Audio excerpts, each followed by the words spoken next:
Assalamu alaikum wa rahmatullahi wa barakatuh. Welcome to Inspirate Business, the show that's here to inspire you, to empower you, and to enlighten you. And today we have a really exciting journey that we're going to be embarking on. I say to you, tighten your seatbelts, get ready for some thrill. Very different. I'm so excited. We have in studio, fresh out of coming from Europe, what I would see as the Champions League of car shows. We welcome Tariq Moosa. Assalamu alaikum wa rahmatullahi wa barakatuh. It's an absolute pleasure to have you on the Inspirate Business Show. Wa alaikum salam wa rahmatullahi wa barakatuh. Yes. Jazakallah for having me. It's such an honor. And Tariq, many people know you as Chip. Chi. So I'll be using that term interchangeably, right? Okay, no Tariq problem. and Chip, right? Chi. Now, Tariq, you just come back from, as I said, the Champions League, Chi. right, of car shows, Chi.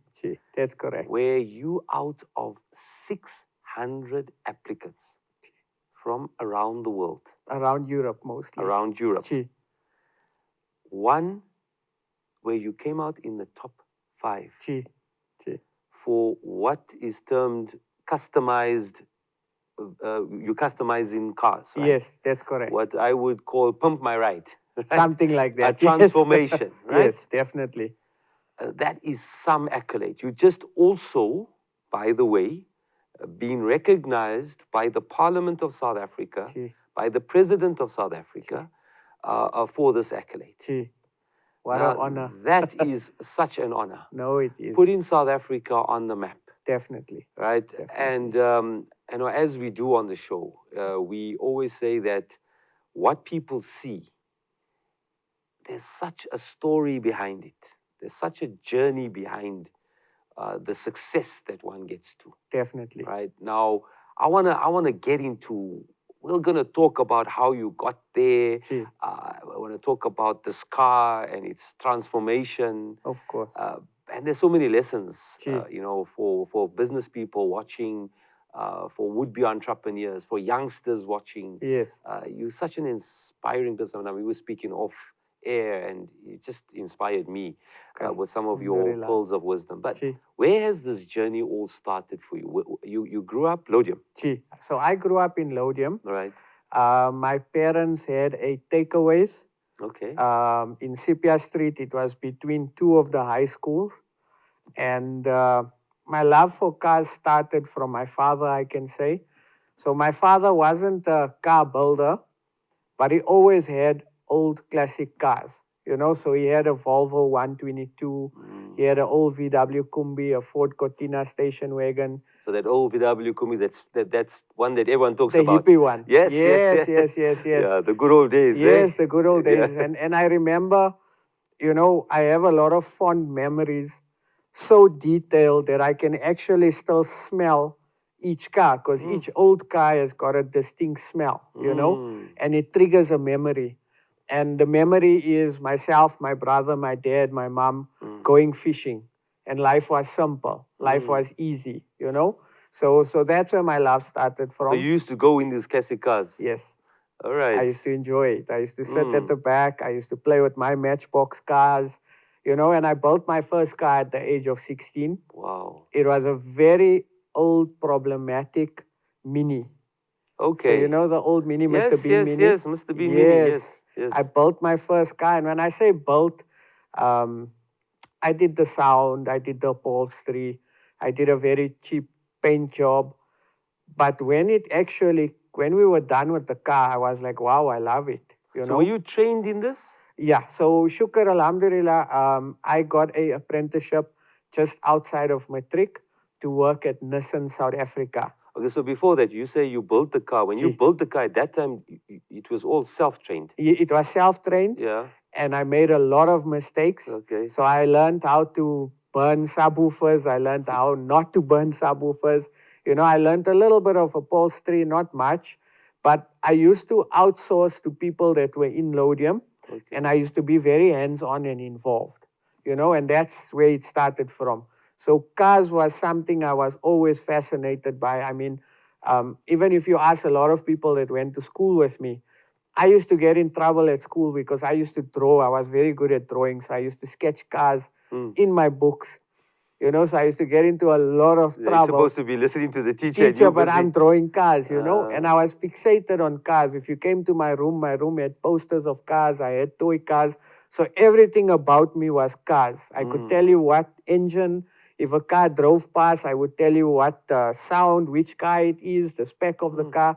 That's how obsessed I was with cars. And like I said, I got an apprenticeship at Nissan. That's So outside. immediately you matriculate and then Gee. you get this apprenticeship. Gee. You had applied for it or So somebody suggested it? No, so Nissan came to the Lodium schools and they were looking for people to work or to do the apprenticeship. So out of all the schools in Lodium, 5 of us were selected. So it's always a shock to me because I wasn't the most intelligent in school. I was actually a bit lazy, but I just got chosen. I applied for the apprenticeship. I was the only one chosen from my school. So for me, it was exciting because I'm going to go learn how to build cars. And I had the option of going into paint or I had the option of going into trim and mechanical. So I chose trim and mechanical and I worked on the assembly line and I was assembling the Nissan Almera. I was assembling the Nissan Hardbody, the Nissan 1400. And Where's Nissan based in Roslyn. Oh yes, of In course. Roslyn, So yes. that whole area is actually a catchment area for Yes, yeah. 100%. So it was fun, it was exciting. And at that point in my life, I changed a bit because in school, I wasn't really a top performer because I was lazy. I had cars on my mind. But in Nissan, it was the opposite. So I used to win a lot of awards. So Nissan had something called a Kaizen. A Kaizen is a suggestion that you make in the workplace to better the workplace. It's a Japanese term, continuous improvement. Yes, 100%, exactly that. So I used to win awards for that. I used to go for extra courses. I used to work overtime. I went for the Nissan advanced driving course. So I was a go-getter in Nissan. But at the time, I had a sideline business. So my sideline business was I would go with my car to Nissan and my car was pumped out. So I had nice spoilers, I had mags, I had a good sound What system. car was it? It was a Uno. Okay. Yeah, so my second car was a Uno, Yeah, right? I First car was I a remember Mini. those Unos. They were Yes. also quite unique at the time. Yes, definitely. The design at that time was like an amazing Yes, design. 100%. Do you remember the Uno Turbo? Yes, yes, That yes. was a very fast car Yeah, also. yeah. So I used to go to work. People used to ask me, who put your rims? Who did the lights for you? And I used to say myself. So I used to sell sound to a lot of the staff. Okay. And what I used to do is I would take my toolbox, I would take my jigsaw, I would take my extension cord, and I would take the stock that the guy would want to buy from me. And after Nissan, I would be like, okay, I'm coming to your house, I'm going to install your sound. I'm going to install your alarm, I'm going to fit your spoiler. So it was always a passion and a side hustle, the pumping of cars, right? But Nissan was my training ground. And then I decided that, you know what, I want to try and do things on my own. So I resigned at Nissan. And I went to go and work in Maravastad. So how many years were you at Nissan for? I Because was you now matriculate, you're like Yeah. what, about 17? Gee, So how many years were you there? I was there for about a year and a half. All right. Okay. Year and a half. So it was a decent time. I learned a lot. But you had this passion This to passion for want to go on business. your own. Yes. Right. I like risk taking. Right. And the thrill of being my own boss excited me, And I resigned. It was a good job, but I resigned because I wanted to take a risk. And I went to go and work in Marabastad Right. at ANS Wholesalers. Oh, I know Shakil. Yes.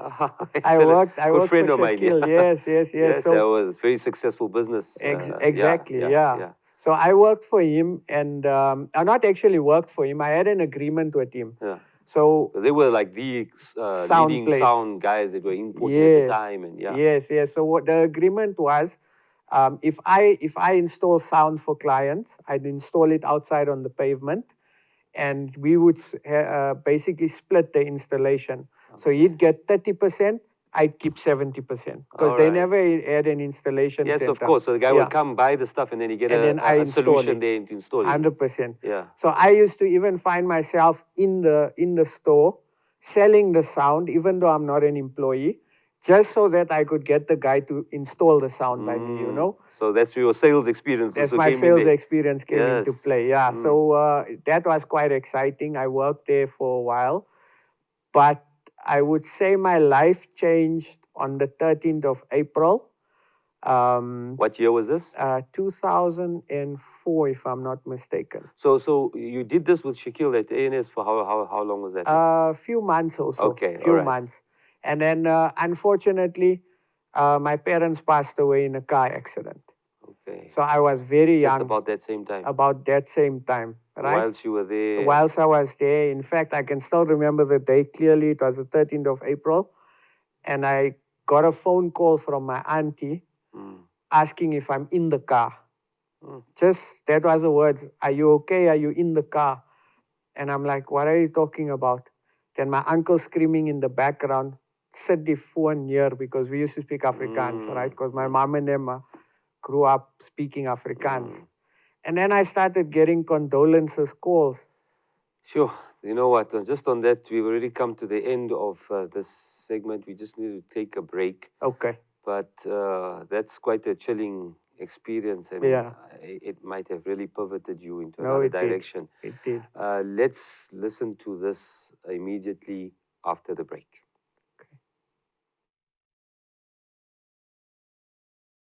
Welcome back to Inspirate Business, and on our red hot couch sponsored by Aza Collective, we have none other than this award-winning South African that has done us so proud. Listening to the story of Tariq Chip Moosa, just come back from Europe, having won an amazing award. It is such an absolute honor for South Africans. No, definitely. But you know, we were talking about your journey, and we left just before the break on a very, very chilling moment. You said the 13th of April 2004, where your life changed. Your uncle calls you and he asks you if you're in a car. Yes. Assuming that you're with your parents who had met up in an accident. Yes. Okay, so just take us through that day. So like I mentioned, I was getting condolences calls, and it was confused between condolences on your parents, and the other calls were, are you in the car with them? Are you okay? So I was confused, you know. And then I phoned my mom's phone. She wasn't answering. I phoned my brother, but my brother knew at the time already what happened. So he told me to wait there. He's coming to fetch me. And he fetched me, and parents passed away. Were you like 19 at the time? Yeah, I was about 18. Yeah, somewhere around there. 17, yeah. So it was a moment that shaped me for the rest of my life. I can just imagine. Yeah, but what I am grateful for is the short period that I was with my parents. My parents weren't wealthy. They were working class people. They owned the takeaways. You can't retire and become a millionaire from selling sandwiches, right? So my parents always taught me to work hard. And in order for me to afford the nice sneakers or, you know, to buy the stuff for my car, etc., I used to work at different places. So I worked at Wimpy as a waiter, earning 3 rand an hour. On weekends after school. In Lodium. In Lodium. And I worked at Fruity Imis in Lodium. Right. Imikara. Yes. I worked for Good his... friend of mine as well. Is it? Okay. Ask Uncle Imi about my parents. He'll tell you as well. So I worked a lot of places to make extra money, to buy sound and sell it. So I was hustling, you know. But my parents taught me that. And little did I know that set me up for the rest of my life, you know, because again, they never knew they were going to pass away. But maybe Allah planned it that way, you know, and Allah put it in them to get them to teach me to be responsible from a younger age, you know. And I don't remember a time where I was not working. I was always working my whole life. I've never sat and done nothing. And I've always tried my best to work as hard as possible because I know life can change in an instant, you know. So I'm grateful for that. What a lesson for our viewers, Gee, youngsters watching, even us, at this age, what you're saying is hard work, man, definitely. right? Which is a principle that's been lost today. I Because agree. everyone is just like expecting things to just come and just think it and it happens. And, 100%. Gee, that principle is important. You have yes, to have the right attitude, but it's about the hard work. Eh? definitely. So work ethic is one of my major core values that I instill in my life. I try and instill it in my kids and I try and instill it in my staff as well, you know, because you can have or you can be the most talented person, but if you lack work ethic, it means nothing, you know. So your parents pass away. Gee, You're now left with how many siblings are you? we three. I've got an elder brother, elder sister. So you guys now have to fend for yourself. Gee, Obviously, you have an extended family that yes, help, right? yes, yes. So what happens now? Okay, so my brother moved to Cape Town Okay. after the 40 days. My sister moved to Durban. And So you're now alone I'm alone, right? in the house where you grew up. Yes. Now, I had the option of moving to Cape Town. I had the option of moving to Durban. I chose not to because life changed too much. I had my friends, which was my support structure. I had my cousins, which was my support structure. So I didn't want to lose that. So my uncle, my mother's baby brother, took me in, looked after me, and gave me a very, very good base, you know. So I'm super grateful to So you them didn't for stay that. in the same home now No, then? I didn't. So you lived up with I your lived with your my uncle. Yes, and my uncle was a corporate person. Okay. So he wasn't a businessman. He was a corporate person. He had a very good job at Stocks and Stocks. So he tried to teach me corporate values. But I'm a businessman. Right, You know, right. I believe that I want to be a businessman. So I went to go and work for my cousin. And he started a sound shop and I helped him grow the sound shop. Where was that? In Centurion. Okay. In Centurion. And then eventually I left there. I worked at another sound shop, but I didn't get fulfillment. So I decided that I'm going to go and try this on my own because I've been working for people and I've been adding value in their business, but I wasn't getting fulfillment, you know? So I decided to go and open up in 2007 a shop called Fantasy Rides in Midrand. Okay. And my core specialty was installing sound, alarm, central locking, you know, the small spoilers This and was that. 2007. 2007. Right. And we also did upholstery. Okay. And one of my friends who's late now is actually the person that taught me everything I know about upholstery, you know? So I was at the learning phase of upholstery then. So I had that business for about a year and a half. And I'm going to give you 3 business lessons throughout this chat that we're having that I learned, right? So I was sharing premises with someone. And I'm young. I don't know the first thing about running a business, but I'm trying my best, right? So this was at the Midrand shop. Midrand shop. Yeah. So we shared a premises with one entrance. So I unfortunately had a break-in, and they cleaned me out, and my insurance decided not to pay me. The insurance decided not to pay me because the person that locked up from the business on top didn't arm the alarm. So I lost everything there. I lost customer sound. I lost my stock. I owed suppliers money. And you know, at the time, a sound shop is not a very big profitable business purely because it was just starting off. You know, I wasn't in the market for long, new area. So then I realized, okay, now I'm in trouble. I got married at the time. So it was even more challenging. I lost my first business purely due to a mistake that I could have avoided. So anyway, you know, in life you meet up with the wrong people. And I met up with a friend who told me, why are you working so hard installing speakers? Why don't you come and invest with me in a traditional medicine business? And I'm like, traditional medicine? No, we sell like the African products, Right. Tameta, you know, all of that stuff. And his exact words was, why do you want to work for so little money?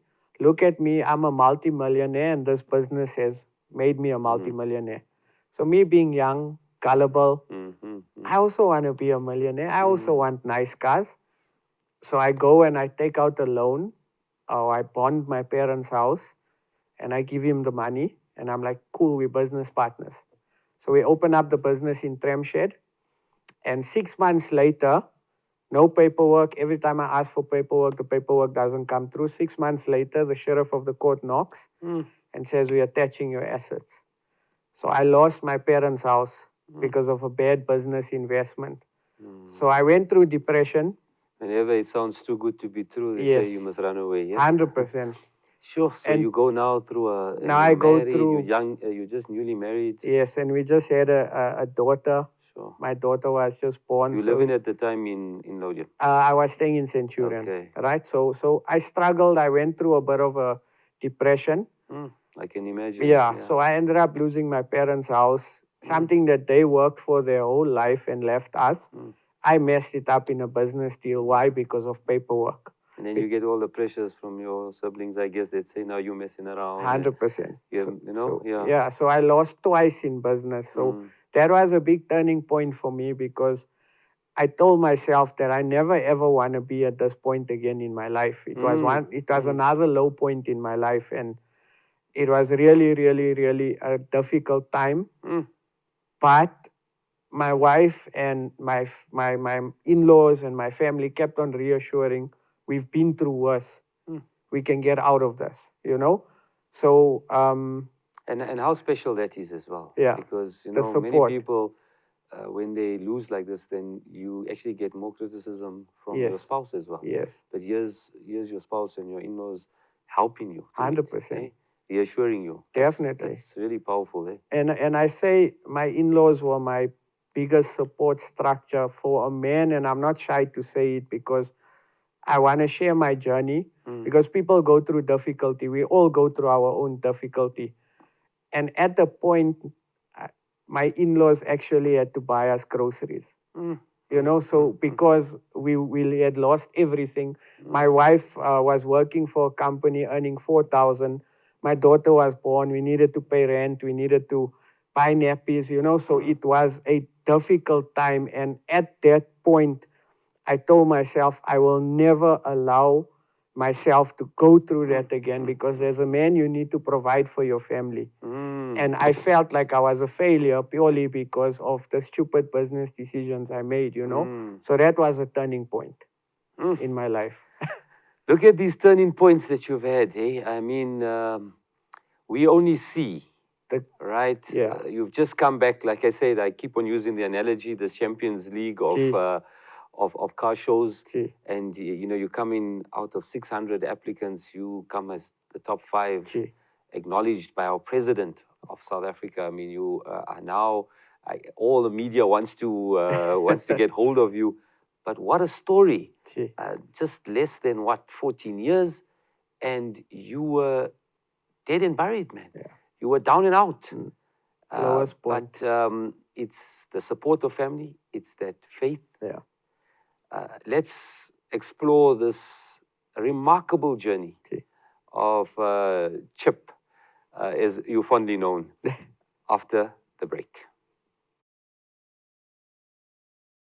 Welcome back to Inspirate Business, where we're here to inspire you, to empower you, and to enlighten you. And here we have been empowered, inspired, and enlightened all together by this remarkable gentleman, sharing his raw and authentic story, which is so inspiring.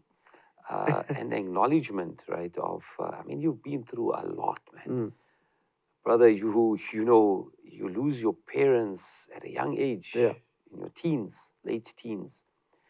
You then lose everything. You just get married, newly married, and you lose literally everything. Put all your investment, you bond your late parents' home, and, you know, I can just imagine you admittedly say that you went through mental health issues after that. But, you know, acknowledge the support from your wife, how important that is. Yeah. Support from your in-laws. So this is around 2007, 2008.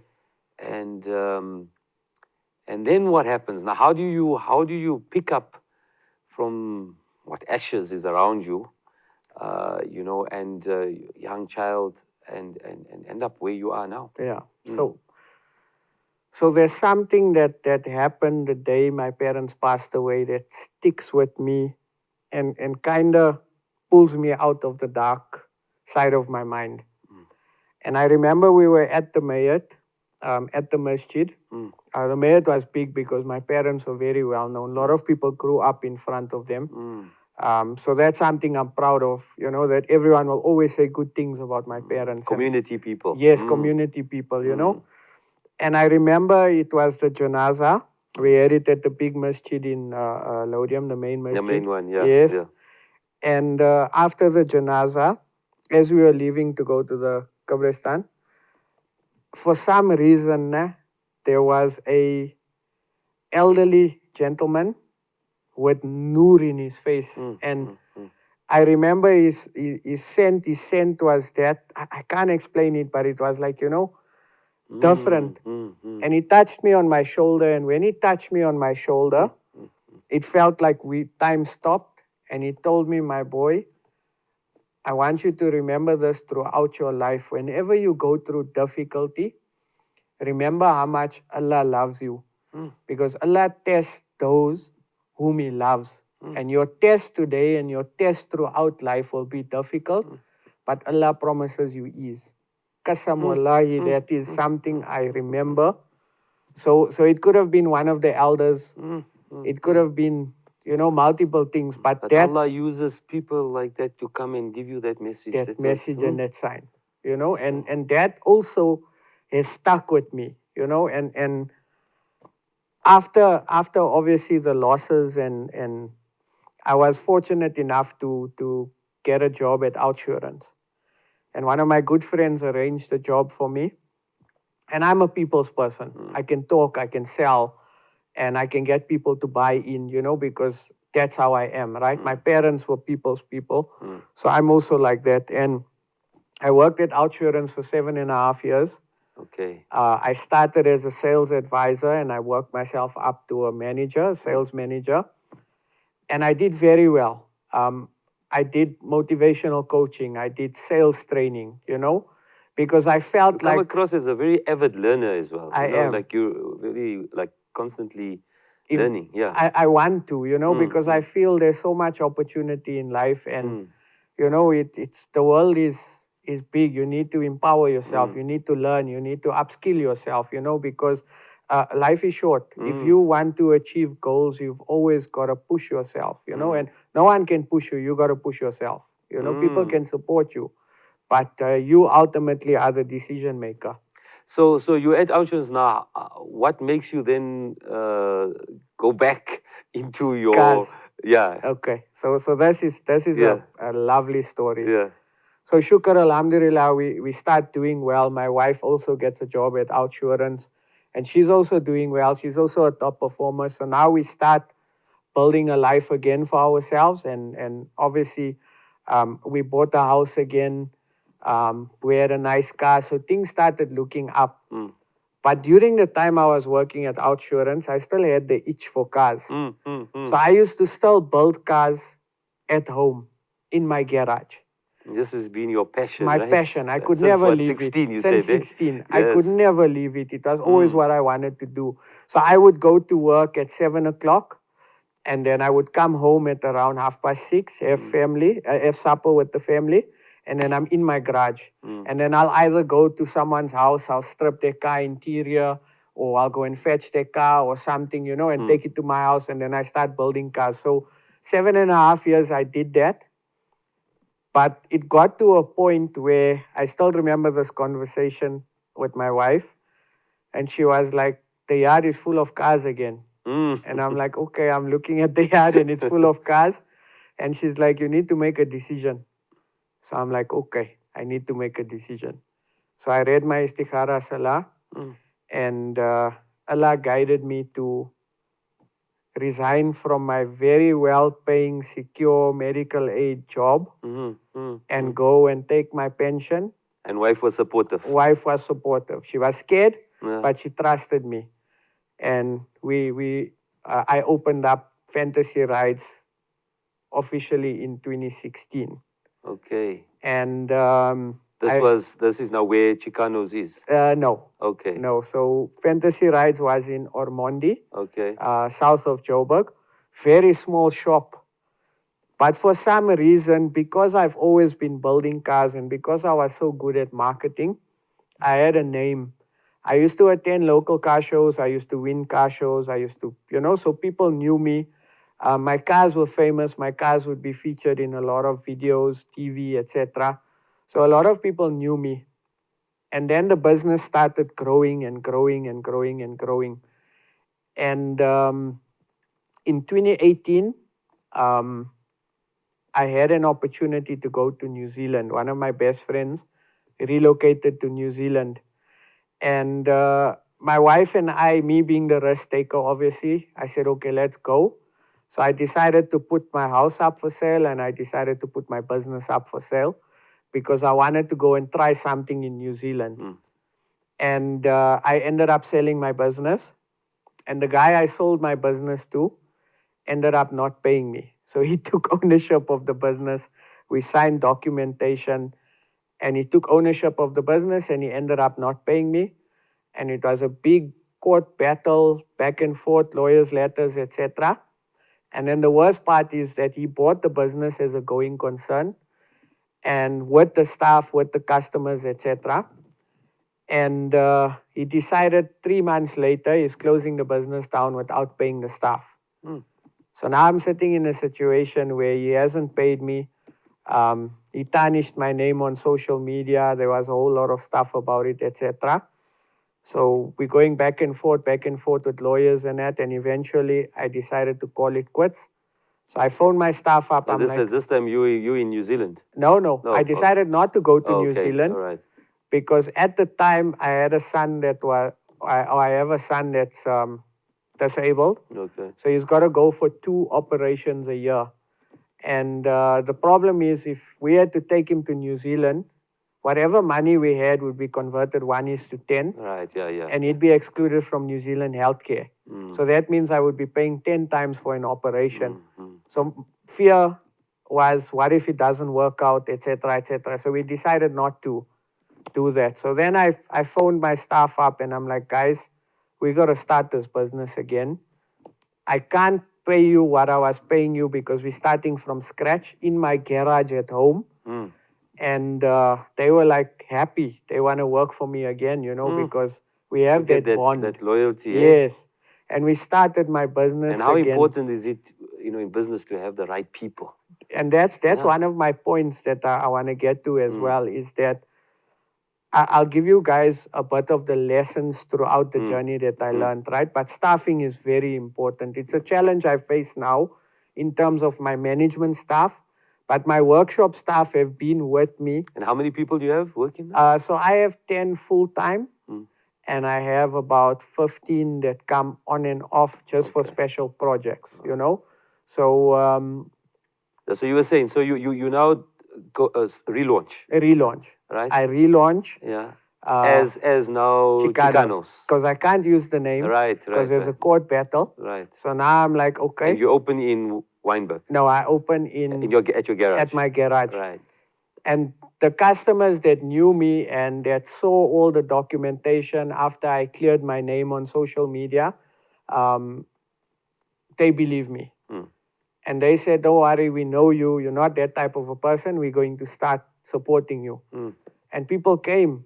And eventually my wife said again, the yard is full of cars. You need to make a decision, Yes.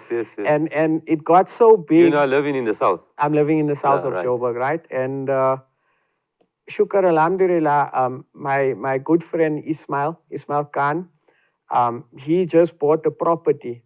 And he told me, listen, I told him I need a property. He said, don't worry, go start your business. I'll give you 2 months free rental. After the 2 months, we'll sit and we'll negotiate. And that was a boost for me because I needed to start my business. This man never paid me for the shop. So it was a little bit of a difficult time financially. And it was another low point in my life. But the thought that kept on playing is, Allah loves those who He tests, And that kept on, and there must be a reason, there must be a reason. Allah loves me, Allah loves me. And then I went to go and open up, and within a space of a year, I needed to move premises because I outgrew the place. And then I moved to Weinberg. So that place wasn't Weinberg when That place Ismail was helped in you. Robert Yeah. Sham. Okay. And then I moved to Weinberg. Wow. Yes, like Very you've been intense. through a real intense journey. But that gift, your parents go and Allah puts it through that sage of a man. Yes. The one with Noor says, Allah loves those whom He He tests. tests. We've come to the break. What a journey. I hope you're enjoying it as much as I am and inspired as much as I have been. When we get to the last segment, let's talk now about the launch of the new business and this real success that you got immediately after the break. Welcome back. And we've come already to the last segment on this incredible journey. I don't even want to speak because I wish I could have another hour with you. We didn't even get a chance to talk about, and I want to focus on that. Gee. So you now launch the business, Gee. right? Now this this competition that you win is a Gee. very prestigious award. Very. So how did this work, right? I mean, how do you apply? How did you get this particular vehicle to Europe?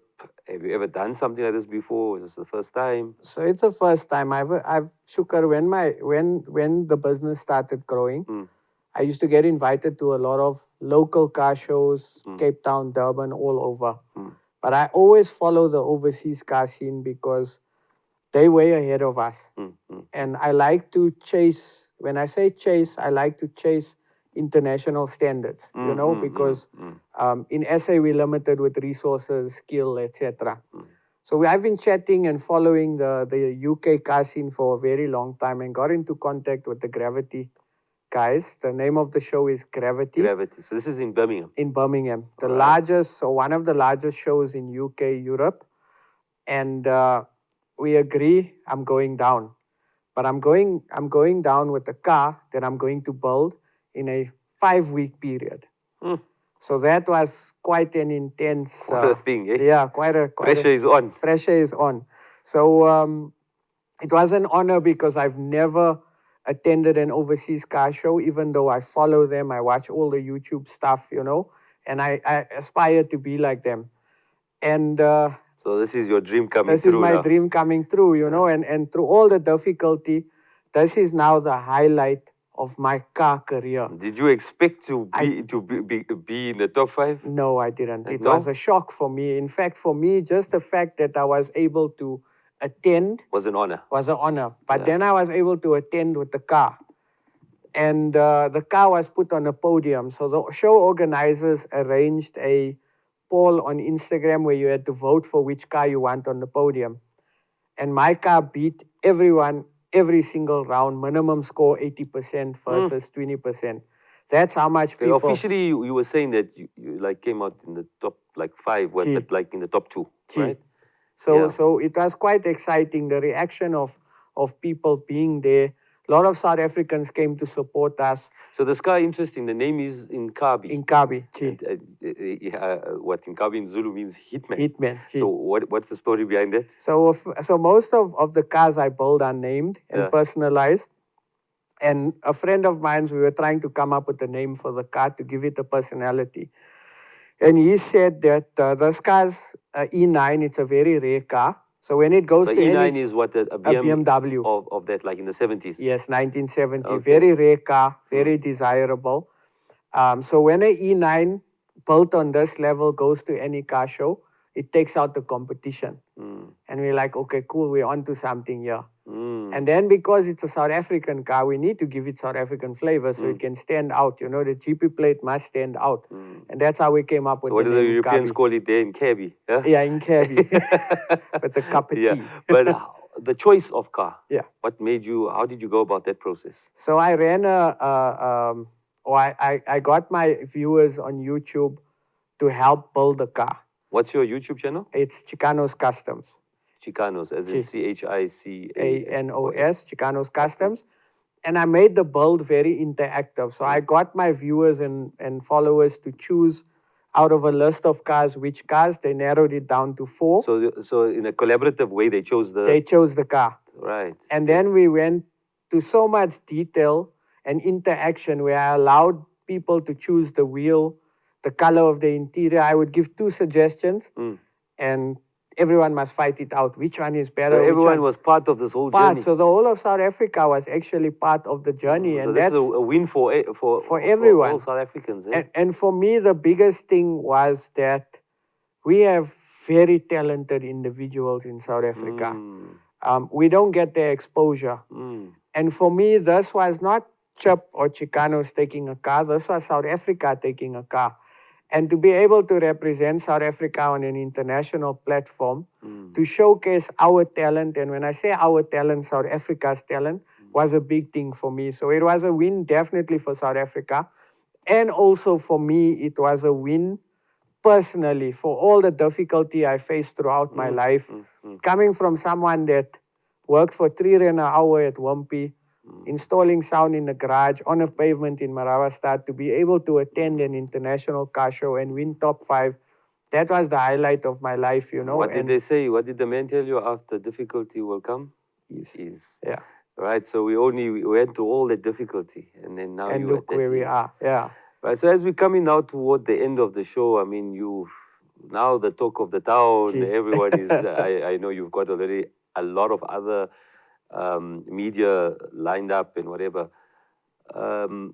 Where to for Chicanos? I mean, now you on an international stage, right? The standards are also higher. I guess a lot of people are calling you, want their cars done. Yes. What was that experience like in terms of upping your skill level? Where to for you? Yeah. In your journey. Yes. So look, and also some lessons, for our viewers. Yeah. So look, for me, the future. I'm a dreamer. I'm a risk taker. So I want to. And a hardworking dreamer. And a hardworking dreamer. And I don't give up that easily, So I want to attend more international car shows. Of course. Inshallah, the next one I want to attend is in Tokyo. There's a show called Week Fest. I enjoy the Tokyo car scene. I want to learn a lot from them because their cars unique, are, right? It's very unique, They really go and they really test the waters, right? They break barriers, right? Yes, no, they do. So UK and Tokyo, Japan, my 2 favorite international car scenes I love. And also for me, I want to... So when is that one? Next year. Okay. Mid next year. So we're rooting for you. Yeah, Inshallah, we make it. But we got to build a car to take with as well. So maybe... And it's quite a logistics process to take the car through and whatever. I was fortunate. I got a part sponsor, C&R Global Logistics. Never met them before. They reached out to me when they saw I'm taking a car to the UK. And they were part sponsor, so they helped a lot. Best investment they ever did. Of course. You gave them a good return on the investment. Definitely. And I was lucky. I also got a lot of my suppliers on board that sponsored some of the stuff, So I was grateful. People saw the dream. They bought into it. And it paid off for all of us, and paid off in a sense where it put us on an international level. So Japan's next year? So you want to do a lot more international shows? I want to do a lot more international shows. I'd like to open up a training school. Oh, excellent. Because this is a dying art. So there's a lot of youngsters sitting at home that don't know, and there's no... There's an opportunity for our viewers, right? 100%. Youngsters that want to get involved. Yes, definitely. So I'm passionate about teaching people. You're basically giving back after the whole experience that you've had. 100%. Wow. So I really want to open up a small training school. And I know there's a lot of government grants around these things and CETA training and all of that. Yes. Yeah. So that's one of my big plans. And also I want to get better at running a business. I'm not perfect. I'm still learning. I haven't had any formal business training or anything except the stuff I went for at Outsurance. But, I want to get better. And I also want to give a lot more back to communities, etc. Because I feel like Allah has put me in a position and Allah has taken me through this journey. And there's a reason, So- I mean, what noble values and your intentions. Alhamdulillah. Now, as we come into the end, some lessons that you can, I mean, you've shared a lot of them. Yeah. A lot of pearls of wisdom, rather than me summarizing them.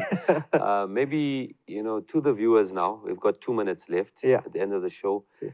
It's your platform to give to the viewers. What would be some of your lessons in life? And just for guys watching, maybe See. somebody's gone through a lot, Yeah. lost their business, some pearls of wisdom. Okay. So first of all, work ethic is super important. I mentioned it before, I mention it again. Work ethic will take you places that talent can never take you. Hard work, right? Hard work, right? You gotta have passion. If you don't enjoy what you're doing, it's pointless, Don't focus on the money. The money will come eventually. That passion is always what brought you back, right? Yes. Even when you it went always through your, hooked me. It Yes. always hooked me and told me this is what you meant to do. This is what you meant to do. Another very important You said lesson don't is chase after the money, right? yeah, don't chase after the money. The money will come. Mm. Your Rosie is your Rosie, it's written. Whether you're Alhamdulillah, what a selling powerful- potatoes, whether you're building cars, Allah's written it for you, but you must make the effort.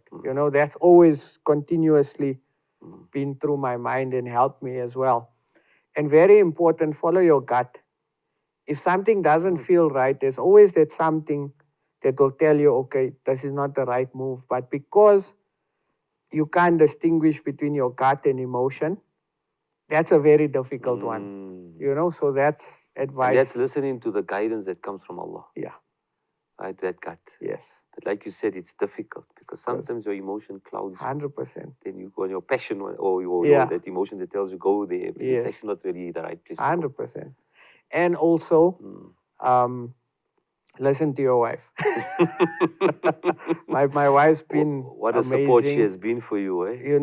And we've really grown together. We've lost, we've won, we've lost, we've won. And without my wife, I really wouldn't have achieved a lot of the stuff because she believes in me. She's my number one supporter, and that's important. Listen, Chip, it was an absolute pleasure having you here. Alhamdulillah. You've really inspired me. So many beautiful lessons. I hope it has been for you as well. Watching this last hour with Tariq, Chip, Moosa, we wish you on behalf of the Inspirate Business Show all the best in the future. Alhamdulillah. And, you go out and make us proud as South Africans. Inshallah. Tokyo and beyond. Inshallah. And empowering our beautiful country. Of course. Passionate South African. Jazakallah. Ameen. Assalamu alaikum. I hope you enjoyed it and hope to see you on many other shows. You want to catch Tariq, you just follow his social media handles. We'll get you on many other Inspirate business shows. Assalamu alaikum wa rahmatullahi wa barakatuh.